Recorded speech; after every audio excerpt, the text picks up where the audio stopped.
정해진 운명을 어떻게 살아갈 것인가? 1.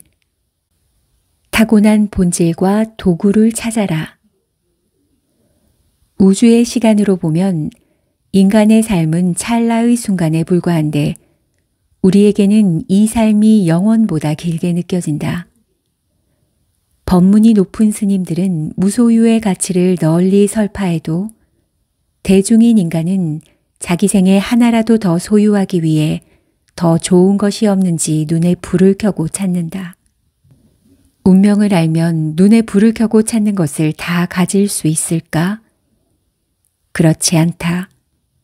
운명을 아는 것은 인생이라는 강 앞에서 자기가 던질 수 있는 그물 크기를 아는 것과 유사하다. 같은 강에서 각자 그물을 던지면 똑같이 물고기가 잡히지 않는다. 자기가 던진 그물 크기, 그물망 굵기, 던지는 손목 스냅 에너지 등이 물고기를 잡는 데 영향을 미친다.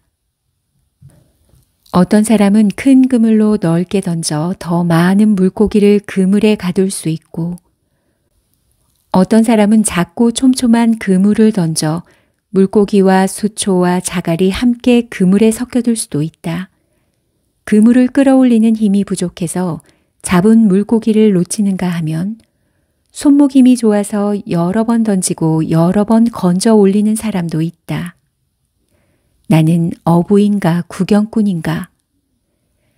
자신이 어떤 에너지를 지니고 그물을 던지고 있는지 아니면 그물을 던질 생각조차 없이 강을 감상하고 있는 사람인지 파악하는 것이 운명감정, 간명이다. 부자는 왜 부자이고 가난한 사람은 왜 가난한가? 돈 못 버는 이유는 당연하고 다양하다.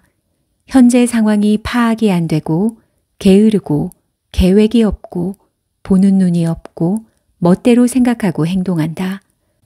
그런데 이런 다양하고 당연한 이유가 왜 하필 그 사람에게서 드러나는가?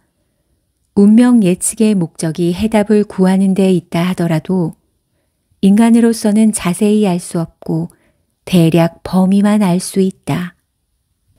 예를 들어 사주에 재성이 없으면 재물 그릇이 작다고 판단한다. 명리에서는 재성을 재물을 보관하는 창고로 보기 때문이다. 그럼 재물이 쌓이지 않는 사람은 다 가난하게만 살게 될까? 기술이나 학문을 이용해 재산을 증식하는 방법도 있고 본인이 직접 큰 사업은 하지 못하더라도 중개하는 역할을 해서 돈을 잘 버는 방법도 있다. 자기를 파악하면 어떻게 살 것인지 마음의 행로를 세울 수 있다. 자신이 어부가 맞는지 알면 더 좋을 것이다. 어부일 수도 있고 구경꾼일 수도 있다. 타고난 본질이 구경꾼인데 자꾸 그물을 던지라고 하면 그 자리를 피하고 싶을 것이다.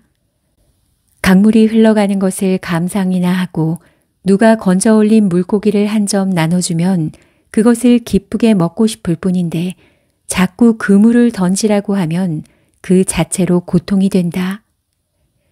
명리로 사주를 따져 각 개인이 가진 본질을 파악하려는 것은 이러한 이유 때문이다. 타고난 본질과 가진 도구를 알면 산다는 것이 좀 더 수월해진다.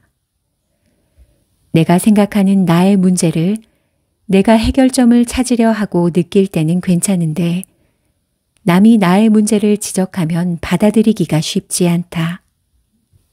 운명을 공부하면 타인이 나에게 지적하는 것을 행하기 전 객관성이라는 이름으로 내가 먼저 나의 문제를 알고 대처할 수 있다. 정답은 모르지만 범위만 알아도 충분히 자기 삶에 도움이 되는 것이다. 2. 노력은 왜 해야 할까? 운이 하강 국면에 접어든 사람들이 보이는 공통적인 특징 가운데 하나가 초점을 잘못 잡는 것이다. 눈에 뭐가 씌었다고 후회하는 일을 벌인다. 매우 애를 쓰지만 자세히 들여다보면 엉뚱한 데 힘을 쓴다. 실력과 상관없이 눈높이가 상당히 올라가 있다든가 분야가 타고난 본성과 잘 맞지 않는다든가 하는 경우다. 이러한 하강 국면에서 중심을 잡아주는 가장 강력한 구원투수로 등장하는 것이 노력이다. 물론 상승 구간에서도 노력은 필요하다. 이때는 절로 노력하게 되는 것이라 노력도 타고나서 운이 좋은 사람은 노력하게 되는 것이다. 운명은 정해진 것이라고 하면 그럼 노력해도 소용없겠네요 하고 되묻는다. 다 결정되어 있는데 왜 노력을 해야 하는지 이해를 못하겠다는 것이다. 이 질문에 노력하면 정해진 자기 운명을 벗어날 수 있다는 그릇된 생각이 담겨져 있다. 노력은 운명을 벗어나기 위해 하는 것이 아니다. 자기 운명에 정해진 복을 찾아먹는 도구가 바로 노력이라고 할 수 있다. 목적지까지 가는 길에 커다란 바위가 놓여 있다면 옆으로 비껴가야 하지 않겠나. 노력이라는 것은 그 길을 벗어나게 하는 게 아니라 바위 옆으로 비켜서 자기 갈 길을 가는 것을 일컫는다.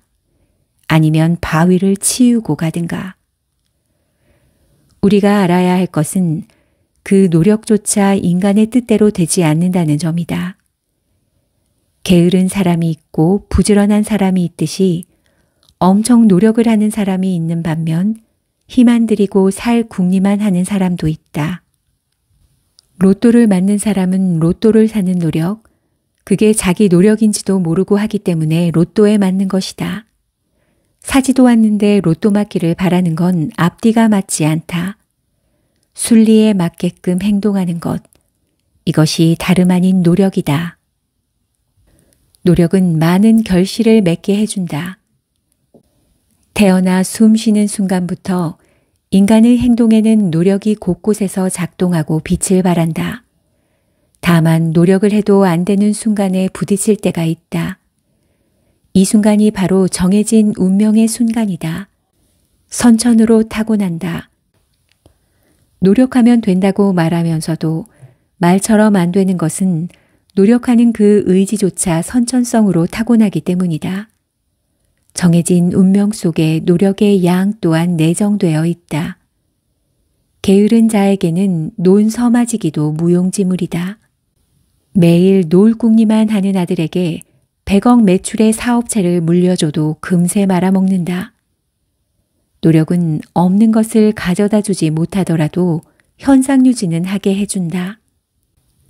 나를 지키겠다는 결심을 하고 그것을 행하라. 운명을 공부하는 것은 선천적 소질과 그 사람의 성격과 노력을 측정하기 위함이다. 우주는 천지인 삼변의 구성 원리로 삼위일체로 운동한다. 소우주인 인간도 마찬가지다. 천에 해당하는 운, 지에 해당하는 환경, 인에 해당하는 노력이 삼위일체로 움직일 때 흡족한 결과가 주어진다. 시간의 운, 공간인 환경, 인간의 노력이 삼위일체로 움직여야 마음도 조절할 수 있다.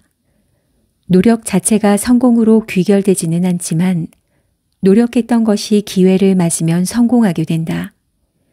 따라서 성공할 수 있는 사람은 운 좋은 사람이 아닌 7.8기의 노력으로 기회를 기다리는 사람이다. 나쁜 일이 있어도 공부한 만큼 원망하는 마음이 줄어들기 때문에 고통이 적어지고 빨리 마음을 진정할 수 있게 된다. 인간은 자기도 모르는 사이에 구원받는 존재이다. 3. 개우는 운명을 바꾼다는 의미가 아니다. 운명은 정해져 있다라는 말을 들을 때 처음 듣는 사람일수록 매우 고통스러워한다. 평생 부자가 될 수 없다는 소리로 받아들이거나 현재의 어려운 상황이 영원히 고착될 것이라고 생각해 좌절하고 거부감을 보인다. 운을 현재에 고정된 것이라고 받아들이면 안 된다. 운은 흐르고 있다.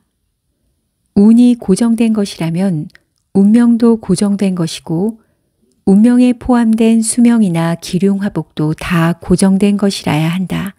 하지만 그렇지 않다. 운이 고정된 것이라면 시간도 흐르지 않고 멈춘 것이라야 한다. 그 말인즉슨 계절이 바뀌지 않고 성장하거나 늙지 않는다는 뜻이다. 시간이 항상 흘러가듯이 운명이 정해져 있다는 말은 현재에 국한되지 않음을 이해해야 한다. 내 인생의 봄이 언제가 될지 알면 인내하며 노력하다 그때 씨를 뿌리고 수확하여 기회를 잡을 수 있다. 이 자체가 개운이라고 할 수 있다.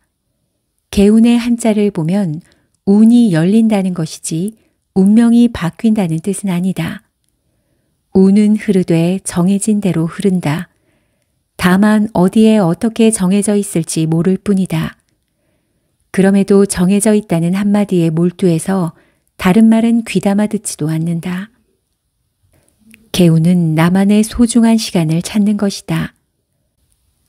정해진 때가 올 때까지 어려운 국면에서도 편안한 마음을 가져야 한다. 돈을 잘 벌고 성공한 사람들의 비결을 물으면 일의 우선순위를 정하라고 충고한다. 이 일의 우선순위는 제각각 다르다. 부지런을 떨어도 안 되는 것은 자기 시간, 때가 오지 않은 것이다.